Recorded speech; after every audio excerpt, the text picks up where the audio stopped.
Good morning, everybody. Welcome to T&K Visser Farms. So, that, not ready. That, not ready. That, wheat, ready. Alfalfa, almost ready. Me, not ready.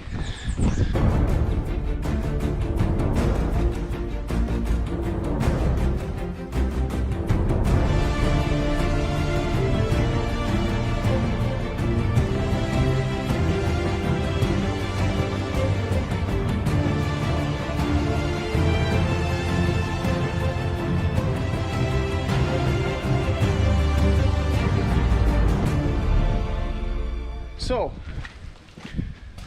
I broke down. I had to call somebody. So I'm hiring my wheat sprayed, and then we'll get that ready once the first cutting of hay is gone, and I can focus on the sprayer. But I don't have the time to get ready for spraying wheat between working on haying stuff and my job. So called, had this put on the books. I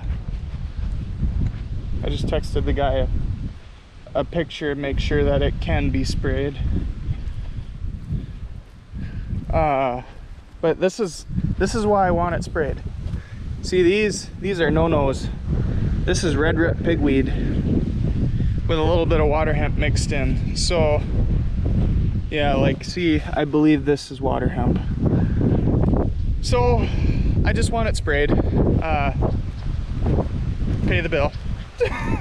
They said they'd be out. I called them 10 minutes ago and he said he'd be out. They'd be out here. I have no clue what that is. And he said they'd be out here tomorrow morning, early afternoon. So we're gonna get the wheat sprayed anyway. The beans are coming. The beans look beautiful. The entire crop, this field, little, you know, it's young yet. It's questionable, but it's young yet. The rest of the crop, beautiful. And that one will come around, you know. The field down at the end of the road there, it looked a little tough, but it came and it grew. So I'm holding on hope. Hope is there. Throw that away. So now we're just getting the 688 ready. This is the round baler I purchased last year.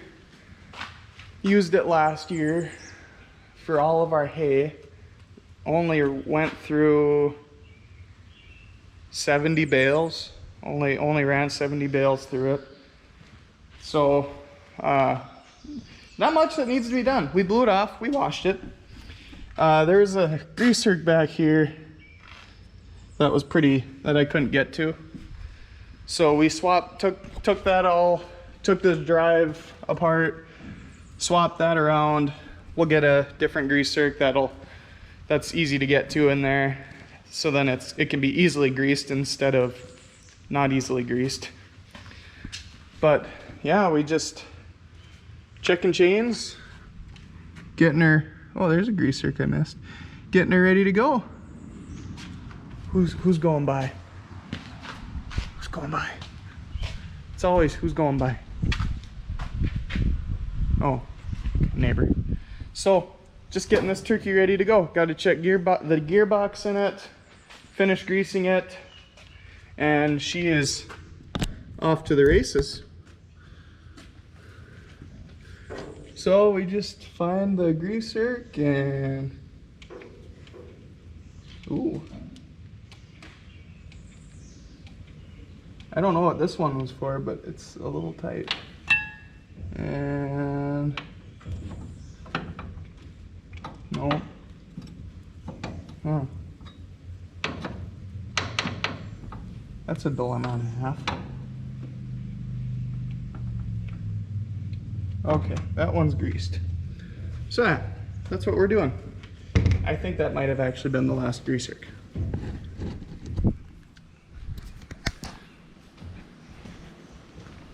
Wow, those hedges did get tall. So after this, gonna get, hopefully, probably not. I wanted to get the square baler out and get that ready to go, get it checked over, because it's completely new to me. But yeah, the hay is ready. Let's go look at some hay. Okay, here we are. Why is my, oh, he must have accidentally sprayed it. So this is the first field I plan on cutting. It isn't flowering yet, but it looks good.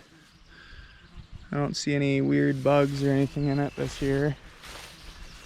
So I'm hoping if we don't get any more rain, I can cut this in the next couple days. Oh, it's squishy though. A little wet. Oh, what is that? I don't like those. Alfalfa beetles. So this is really nice thick hay. This is the first one we're gonna cut. It's the newest field. Oh yeah, it needs to be cut.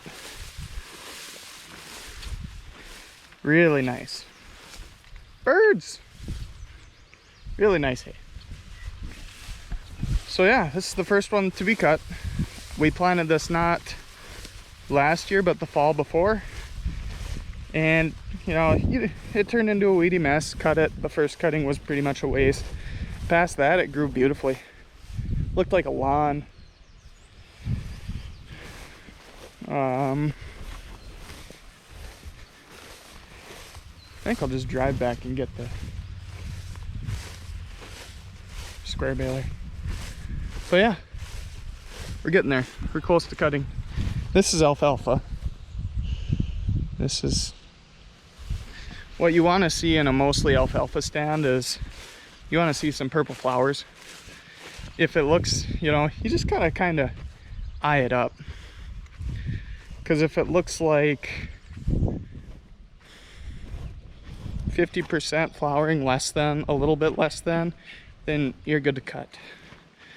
And there's dry weather coming. We have horrendously dry weather coming, actually. Like, I don't know about humidity, but 97 degrees. Yeah, it's gonna be a riot. But anyway, the round baler should be done. I finished that while you weren't looking. So, man, I gotta think about what to do next. Got so much to do, so much to do, such little time to do it. Did a couple claims this morning.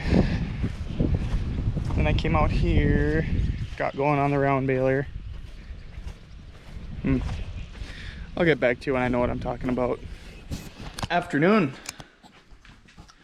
So I had to run into the Farm Service Agency this morning and get my acres reported since we finished planting. So once you plant your acres, you have to go report how many acres you planted. And that's what reporting your acres is. So I had to run in and do that this morning, run a couple errands. And I came back to the farm here and saw something I'm not terribly thrilled about. That puddle of fluid shouldn't be there. And it's coming out of this gearbox. I don't know if you can see that. But it's coming out under here. Let me get a flashlight. Hey. Yeah, it's coming out right there. Yeah, you can see it dripping. So, man.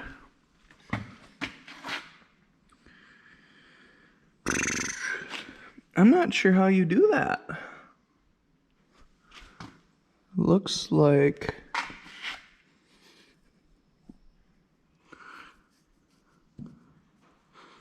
there's a bolt you can take out, it appears.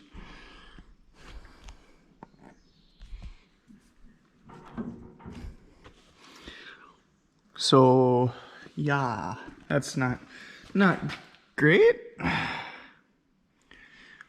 which yesterday it was kind of a mystery. I pulled the plug out and it was like, oh, there is no oil in this. Oh man. So, I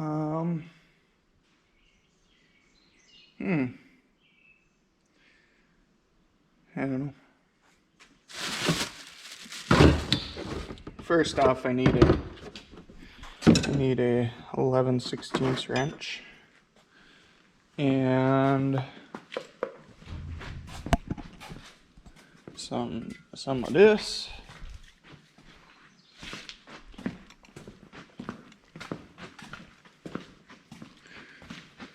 Maybe if I spray some of this on there, it will help. Maybe. And then I gotta take this off.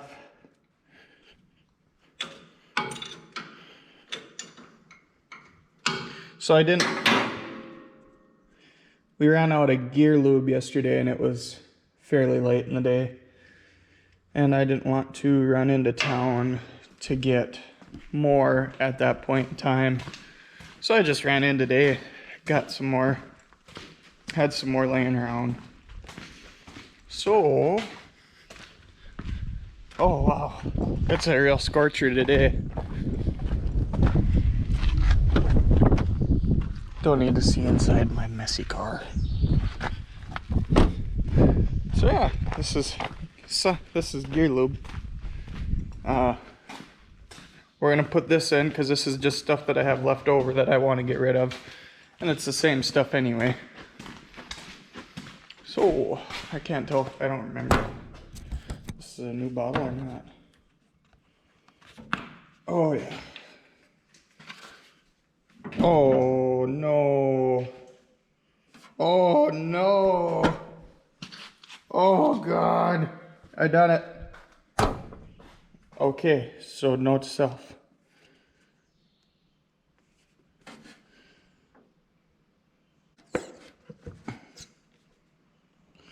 Really, this is automotive gear lube. They just, between like farm gear lube and automotive gear lube, I think they just raise the price for one or the other.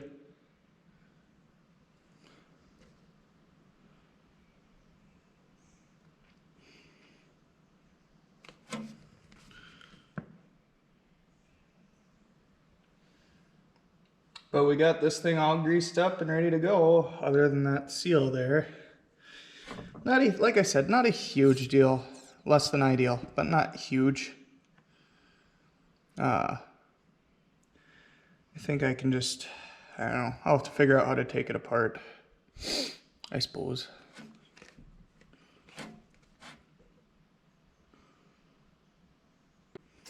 My hands are getting tired.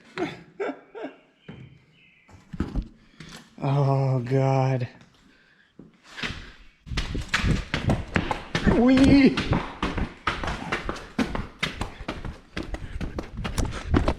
Oh, I'm gonna go walk this off in the grass.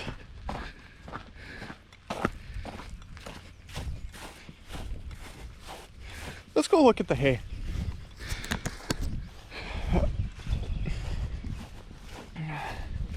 So I'm planning on cutting tomorrow.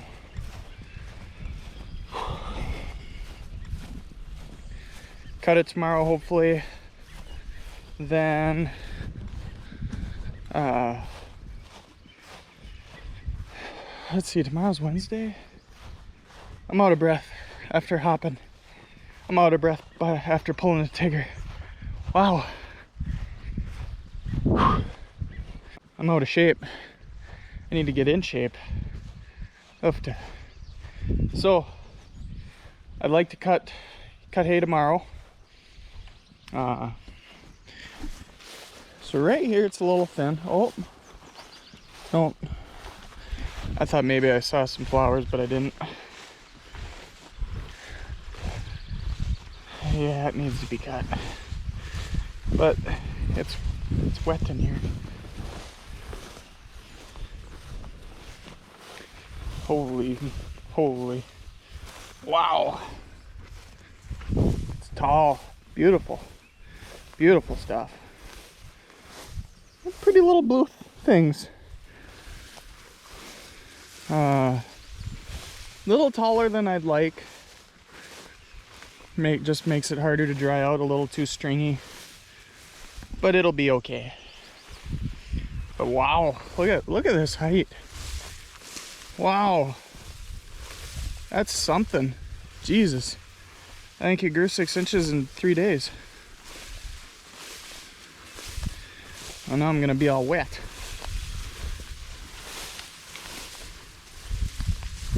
Beautiful hay though. It's gonna be nice actually having something to bale this year. Wonder how many square bales I can get off of 5 acres. So this square baler is the last thing that needs to be ready. The rake, it's brand new, needs a grease job, and then that's ready. But I'm planning on, so tomorrow's Wednesday, I want to cut it tomorrow. We'll let it, since that stuff is so thick, I'd like to let it sit for a few days. Then maybe rake it on Sunday, let it sit Monday, and bale it. Be done with it.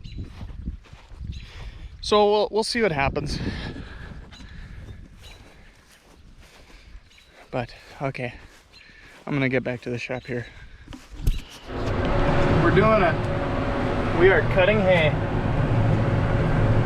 This is actually my, if you want to count the buffer strip, this is my 3rd field. So I have 7 acres done, about 20-ish acres to go. It goes pretty good once I get over to these pieces. The hay is really looking really good, really good.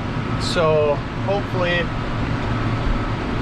you know, it's so thick. I think it's gonna take a good 3 days for it to dry down.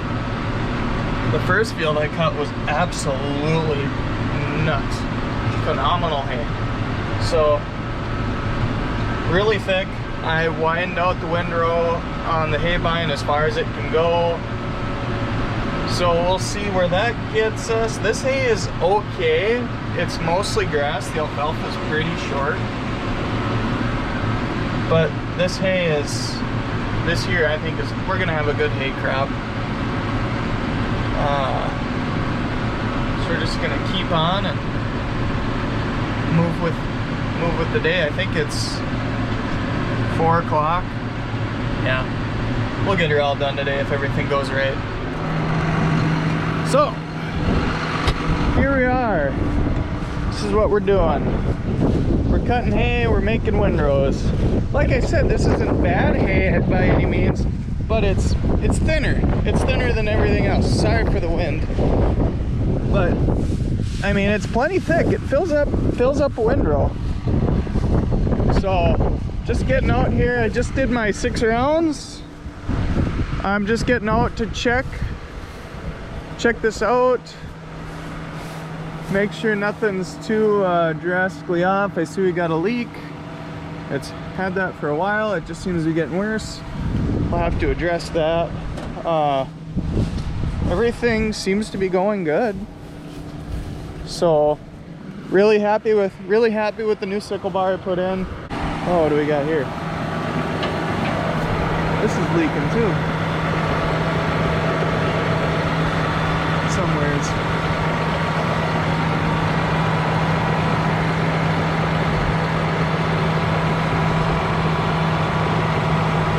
Huh. I'll have to address that too. But that's something for a different day. We're gonna pound these acres out though. Get her done.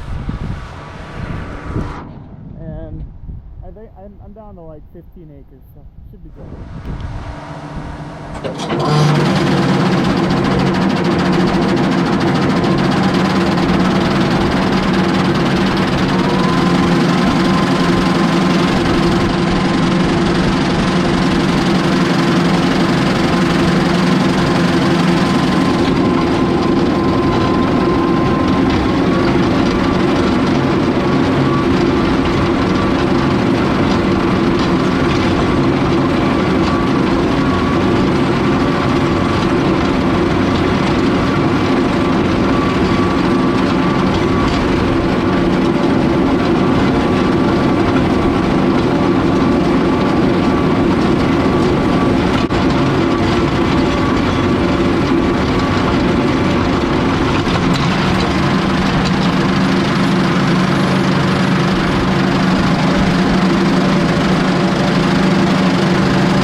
about this hay bed.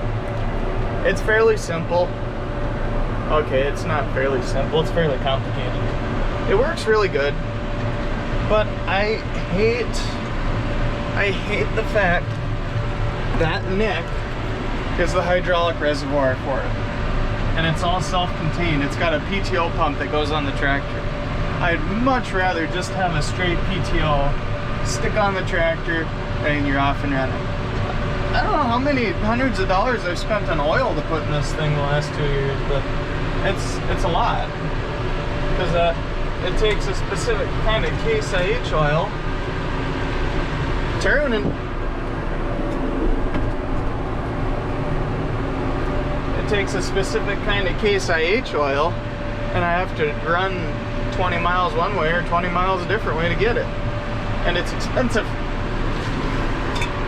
So that's where I'd love to have a disc bind, or just even a simple one of those, a hay bind like this, but it just, you don't move it. So we'll see. If I get more into hay, that might be in the cards. But for everything that we've stuck into this in the last 2 years, we're gonna use it for a while. But I'm planning on putting more hay up there. And then this is actually some of the stuff I'd like to rip out of alfalfa, crop it for a year, and then put it right back into hay. And then I'll hay that stuff for 3 years. So for 2 years, I'll have a lot of hay. A lot of hay. But anyway, I got a turn. I started another one. So this is number, I don't know, 3 out of 5. So we're close. I still have the big field left and 1 buffer strip. I don't know if the 1 buffer strip is gonna get done tonight. But man, I'm like, this is a scary, so this is just a strip. About, I don't know, 80 feet wide, 60 feet wide maybe? I don't know. But it's just a strip. And water runs through this strip. So the first time out here every year is terrifying, because you don't know what you're gonna find. And I found a couple of wet spots where the tractor didn't, the lugs or bars on the tires sunk in, but the tractor itself didn't sink. So hopefully the rest of it goes pretty good. I'm really hopeful anyway.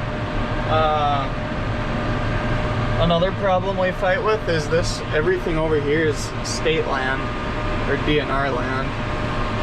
So deer drop their fawns out here, and you have to really keep an eye out for those. But I haven't seen any yet. It's usually that field back there that we have issues with. But this, I think, I want to leave. Oh, shoot. No, don't do that. Oh, I went through. That's okay. So this might just leave this strip here and break up the rest of it, because this is just, it's like swamp grass through here. It's like mowing the lawn when you're cutting it for hay. But oh boy, oh boy, oh boy, oh boy. Excitement, excitement. Okay, so we need to stay away from over there, looks like. It's wet over there. It's very wet over there, actually. Oh boy. Excitement. Excitement. Uh-oh. Shit. Okay. I'm sorry for the profanity, but I almost got stuck. Of course, I said it. Haven't found any wet spots yet. Oofta, it's wet back here. Okay, I'm gonna focus. Hey everyone, sorry I didn't record more. We finished first cutting. We just have these last, I finished cutting, and then we left for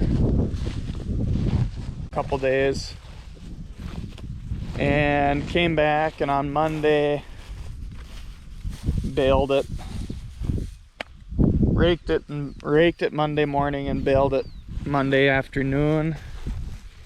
And it was a rush because it was supposed to rain on Monday night, and it rained a little bit, but not bad.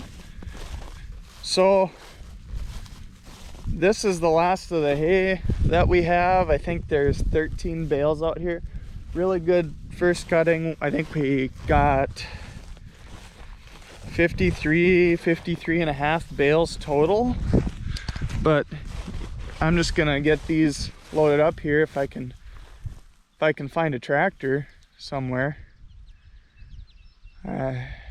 Yeah, I don't know where there will be one because it's not at the farm, but I gotta walk back to the farm. It's not very far. It's 100 yards that way, 150 yards that way, so we're pretty close. But anyway, I'm just gonna get this hay loaded, which will actually, I'm gonna start a new video because this video that we're on right now has been about a week in the recording process. So we're gonna start a new one. We're gonna start fresh. We finished cutting, raked it Monday morning, baled it Monday afternoon. First cutting's done. Nothing exciting happened other than we took off with the rake and I pulled the wrong pins and the wings fell off, but that wasn't all that exciting. A lot of frustration. But anyway, thanks for watching, guys. We'll see you in the next one.